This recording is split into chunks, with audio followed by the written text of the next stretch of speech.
سبحان الله والحمد لله ولا إله إلا الله والله أكبر ولا حول ولا قوة إلا بالله العلي العظيم. قال الله تعالى في شأن حبيبه ومحبوبه مخبرا وأميرا: إن الله وملائكته يصلون على النبي يا أيها الذين آمنوا صلوا عليه وسلموا تسليما. اللهم صل على سيدنا مولانا وعلى آله سيدنا مولانا মুহাম্মদ। আম্মা বাদ, আপনারা দেখবেন যে ইসলামের ভিতরে আমার নবীজি বলছেন যে ৭৩ দল হবে। ইসলামের ভিতরে ৭৩ দল। এই ৭৩ দলের ভিতরে ৭২ দল হবে জাহান্নামী। হিসাবটা কি রকম মারাত্মক আমাদের বুঝতে হবে। ইসনানিয়া সাবুনা ফিন্নার, ইসনানিয়া সাবুনা ফিন্নার, ৭২ দল হবে জাহান্নামী। ওয়াহিদাতান জান্নাত, একটা দল হবে জান্নাত। তাহলে হিসাবটা কিন্তু খুব ভয়ঙ্কর। ৭৩-এর ভিতরে ৭২ দলই জাহান্নামী আর একটা দল হবে জান্নাত। এটা আমাদের সব সময় মাথায় রাখতে হবে, মাথায় রাখতে হবে আর দিলের ভিতরে রাখতে হবে। এখানে যদি ভুল হয়ে যায় তাহলে কিন্তু মহাবিপদ। আর ভুল হওয়ার সম্ভাবনাই তো বেশি। যেখানে ৭৩-এর ভিতরে ৭২ দলই পদস্খলিত হবে, জাহান্নামী হবে। তা আপনি হিসাবের গণনায় তো ভয়ঙ্কর একটা বিপদের ভিতরে আমরা আছি। ৭২-এর ভিতরে ৭৩-এর ভিতরে ৭২, তার ভিতরে এক, এটাকে বের করতে হবে। এখন এটা বের করবেন কিভাবে? এটা একটা কঠিন ইকুয়েশন। এটা বের করা খুব কঠিন, কঠিন আবার সহজও। কঠিন যেরকম কঠিন ওই রকম আল্লাহ পাক সহজ করে দিয়েছেন। কিরকম কঠিন? কঠিন হচ্ছে এই ৭৩-এর ভিতরে ৭২টা খুঁজে বের করা কঠিন। ৭২-এর ভিতরে ৭৩-এর ভিতরে ৭২টা খুঁজে বের করা কঠিন না? ৭২ খুঁজে আপনাকে আউট করে দিতে হবে আর একটাকে খুঁজে নিতে হবে, এটা তো কঠিন। আবার আল্লাহ পাক সহজ করে দিছে। এটা আল্লাহ পাকের দয়া যে সহজ করে দিছেন। কিভাবে সহজটা হচ্ছে এইরকম যে তোমাদেরকে একটা জিনিস করতে হবে, শুধু একটা।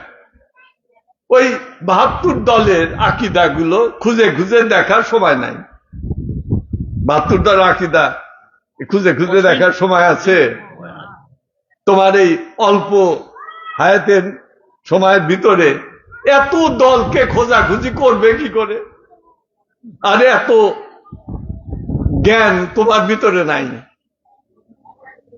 এত জ্ঞান কয়েকজনের ভিতরে থাকতে পারে। আল্লাহ পাক হয়তো কয়েকজনের ভিতরে দিয়েছে।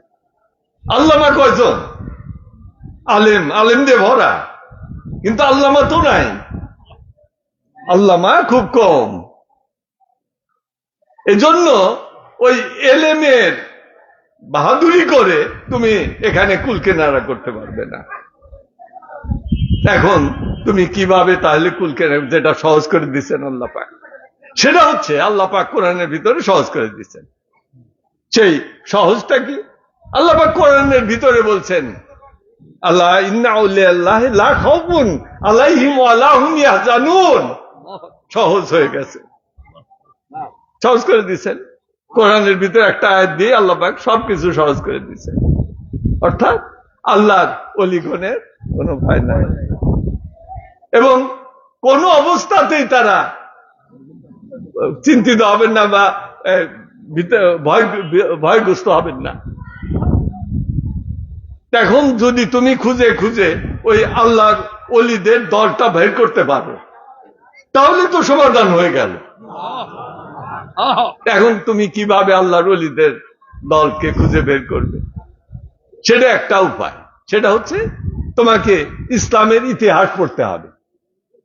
ইসলামের ইতিহাস, তারিকুল ইসলাম বলা হয়, তারিকুল ইসলাম, ইসলামের ইতিহাস তোমাকে পড়তে হবে।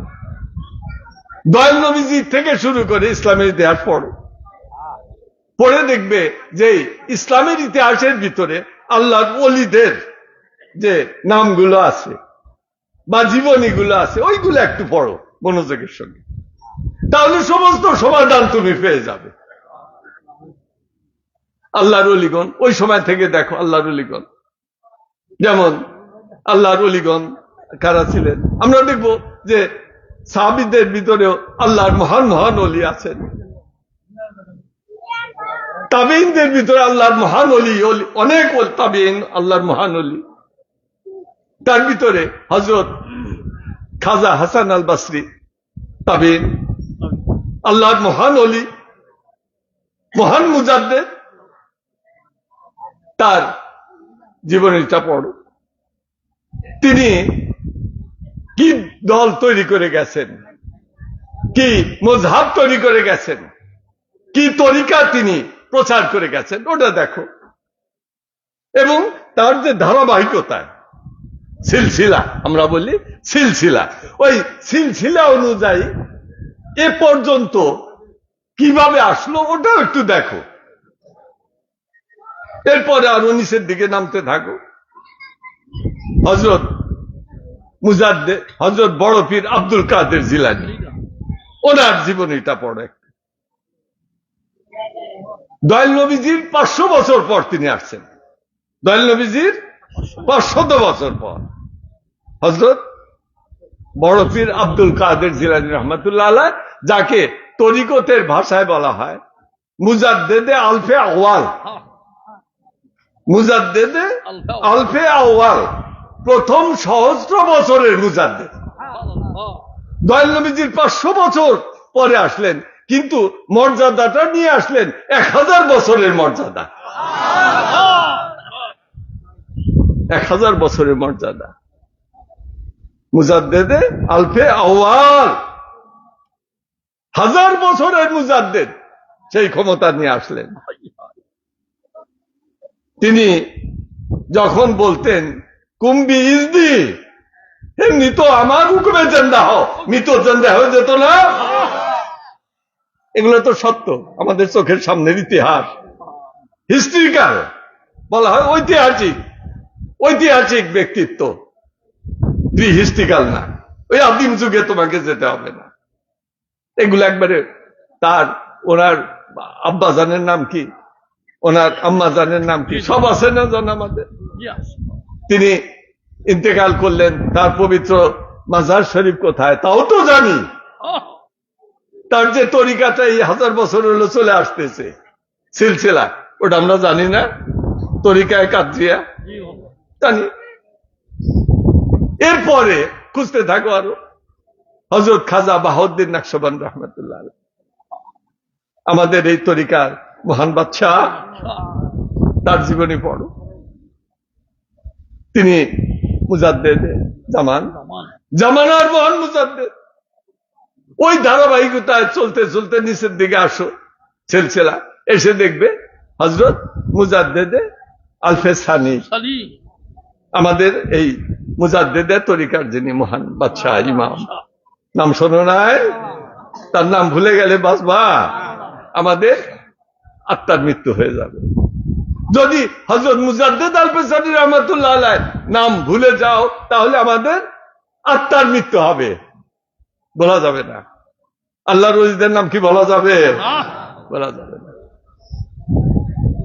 ওনার থেকে সিলসিলা চলে আসতেছে নিচে, ওটাও দেখতে হবে। একটা সিলসিলায় এক সিলসিলার ভিতরে একজনের কোনো ব্যতিক্রম নাই, একজনের পর একজন, একজনের পর একজন। সেলফেলা লেখা আছে না? হযরত গরিবে নওয়াজ খাজা বাবা মঈনুদ্দিন চিশতি রহমাতুল্লাহ আলাইহ, ওনার জীবনী পড়ো। এই আনা সাগরের নাম শোনো নাই? এই আজমিরের নাম আজমির ছিল, আজমির। খাজা বাবা যখন এসে ওখানে তিনি আস্তানা গাড়লেন আনা সাগরের পাড়ে, ওই আনা সাগরের এত বড় একটা পুকুর, সাগরের মতো, এই জন্য নাম হয়েছে আনা সাগর। ওই আনা সাগরে চারদিকে হিন্দুদের 300 মন্দির ছিল, এখনো আছে 300, একটা দুইটা না। ওই সন্ধ্যার সময় তাদের পূজা পার্বণ হইতো, সব সময় হইতো, ওই পানি ব্যবহার করত। ওর পাড়ে এসে আমার খাজা বাবা মঈনুদ্দিন চিশতি রহমাতুল্লাহ আলাইহ তিনি আস্তানা গাড়ছিলেন, ইতিহাস সাক্ষী। এবং ওই আজমিরের বা অত্রাঞ্চলের